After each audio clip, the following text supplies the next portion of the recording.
this Ukraine crisis is really a mask-off moment because you are seeing the implicit hypocrisy, how they have so much outrage and the whole world is defending Ukraine, but they said nothing about Iraq and Syria and Libya and all of these countries which they destroyed. They want to support Ukrainians' right to resist. You know, if you want to take up armed resistance in Ukraine, that's totally fine, right? They're even going to go and crowdfund the weapons for you online, and they're even going to come and fight with you. But if you're a Palestinian, well, screw you. If you're an Iraqi or Syrian and you're resisting the Israeli occupation or the American occupation, you're a terrorist. They want sovereignty and respect sovereignty for Ukraine, and they respect its territorial integrity. What about Syria that gets bombed every week by Israel? What about Syria, the Golan Heights that are occupied by Israel? What about northern Syria, northeastern Syria occupied by the Americans?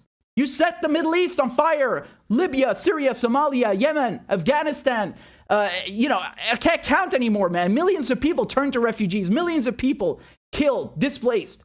Look how they treat them. The people are saying we'll accept white refugees because they look like us. They're civilized.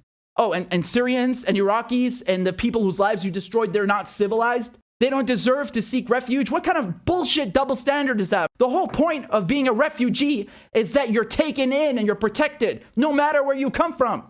And then, of course, you have the direct, explicit hypocrisy, the explicit racism, that somehow it's acceptable for Iraq and Afghanistan to have war. That it's somehow acceptable to just take in white refugees and stop the black people who are fleeing from Ukraine and stop the Syrians and the other Arabs who are coming in to seek refuge.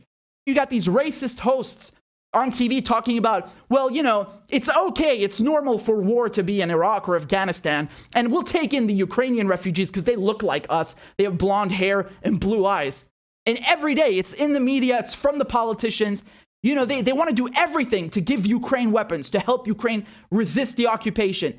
How come the Ukrainians are freedom fighters, but the Arabs who resist foreign occupation, they're terrorists?